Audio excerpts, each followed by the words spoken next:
ஈஸியா இருக்கும் அரசியல் எல்லாருக்கும். ஆனா இங்க அப்படி கிடையாது. இது பல்வேறு வகையான மொழிகளும் இனக்கூறுகளும் இருந்த ஒரு நாடு இது.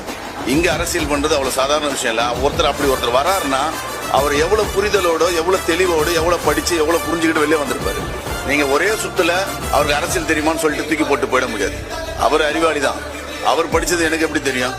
அவர் வர்றாருன்னா இவ்வளவு பெரிய விஷயத்த தூக்கி போட்டு வெளியே வர்றாருன்னா, சரி நான் அவன் கேட்கறேன், இந்த வேலையை தூக்கி போட்டு நீ வெளியே அரசியல் பண்ணலாவா? ஊரா பண்ணிட்டு கிராமமா போய் அரசியல் பண்ணலாவான்னு உன்னை கூப்பிட்டா நீ வருவியா? வரமாட்டேன். ஏன்னா நமக்கு தேவையான நிறைய விஷயங்கள் இருக்கும்.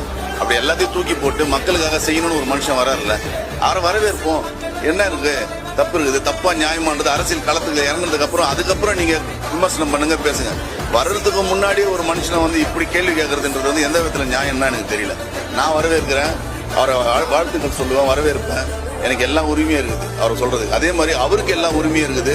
இந்த நாட்டுகள் நடக்கிற பிரச்சனைகளுக்கு குரல் கொடுக்கவோ, கேள்வி கேட்கவோ, எல்லா மக்களுக்கு தேவையான வழிகளை செய்யவோ அவருக்கு எல்லாமே இருக்குது. ஒரு குறிப்பிட்ட கட்சிகளுக்கு மட்டுமே, ஒரு குறிப்பிட்ட தலைவர்களுக்கு மட்டுமே இங்க பட்டா எழுதி எல்லாம் கொடுத்துட்டு இல்ல.